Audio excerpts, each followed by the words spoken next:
Hey guys, good morning. Thanks to my 48 subs at this point for support and the comments everyone's been leaving. It's been so far quite a positive experience. Today I wanted to show you a new watch that I've bought in the last week or so. This is the Rolex Yacht-Master 42mm in titanium. Yeah, quite a cool watch. Quite unusual, very light. Everyone's been talking about this being so light. It's quickly actually become probably the one that I'm now gravitating towards. I've not actually worn anything else since I had this. Noticeably, the case is a little bit more brushed than normal steel. It's a little bit more matte. It's a little bit darker, not tremendously dark. I've seen darker titanium than this, but the matte dial with the matte bracelet, it's pretty stealthy. To hold the watch is obviously considerably lighter. It's about 100 grams or so.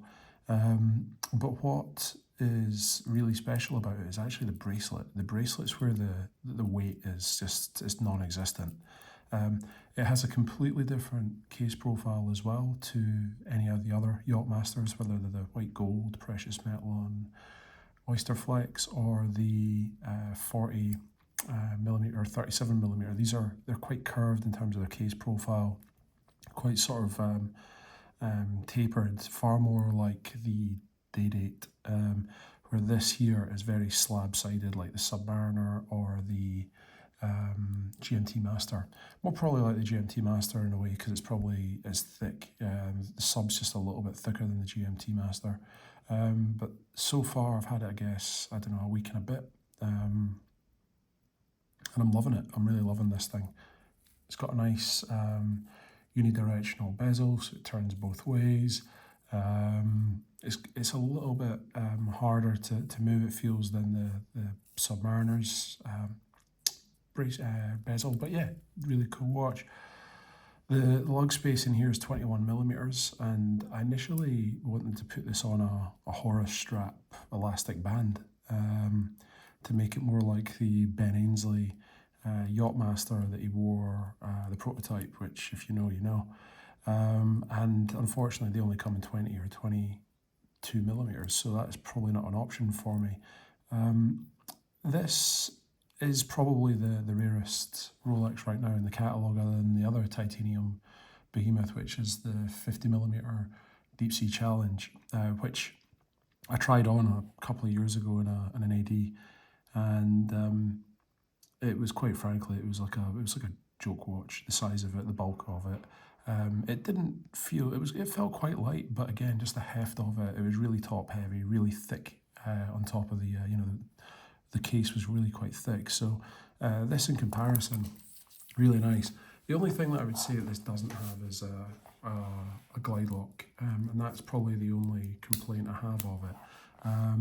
But for me, I've got a 7¼ inch wrist, not particularly thick wrist. This is awesome. This is what a Submariner should be. This is a modern version of it. It's not in steel. It's, so far I've not babied it at all. I've worn it, like literally don't see any scratches on it whatsoever.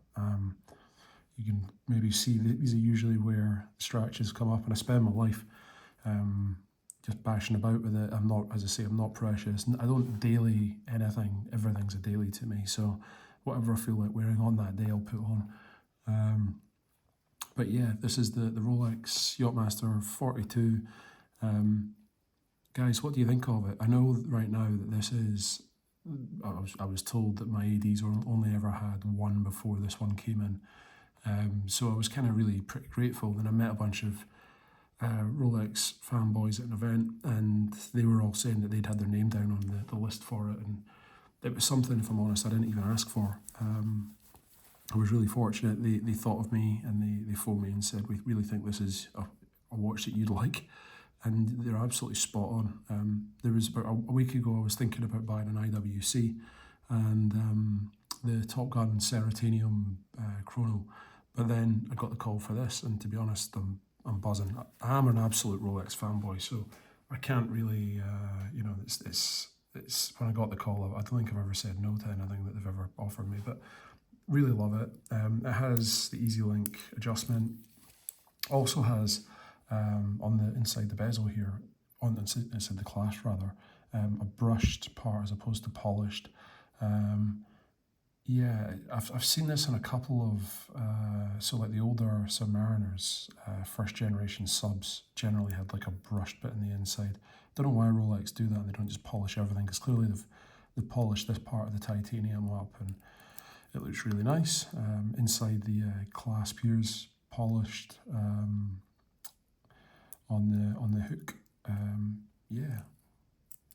But I think that the real star of it, because I've seen the Yacht-Master 42 in white gold, and that's a beautiful, beautiful watch. But for me, the Oyster Flex flares out a little bit on my wrist, where this obviously sits like really sort of flat down on my wrist, but also it has this matte dial, which, if you know Rolex is just, you know, the king of black dial watches really, and not many of them have this flat black. The Le Mans has I think they call it a bright black, which is like a sunburst black.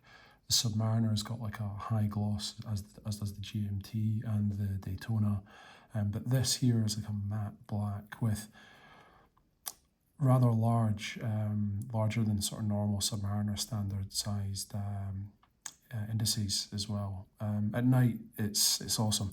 But this is quite tragic, but sometimes I do fall asleep with my watch on, and I quite like having my hand under my pillow and hearing the mechanism tick away. I find it quite therapeutic. Pretty tragic, but whatever gets me to sleep, I suppose. And this thing here, whatever it is, I don't know if it's a new, just because it's a brand new watch or whatever, but the sound of the mechanism is like so crisp and so noisy. You hear it right through the pillow. But anyway, love this piece. Tell me what you think. I know it's super rare at the moment. I know a lot of people are interested in it, and I hope everyone gets the opportunity to buy one. If they're after one, it's I never knew I wanted it till I had it. Put it that way. And now that I've got it, it's I think I'm going to get a lot of wear out of this watch. A lot more than anticipated, but yeah, guys, there you are. So there's the Rolex Yacht-Master 42mm. Tell me what you think of it. Speak to you soon, guys. Have a nice day. Bye now.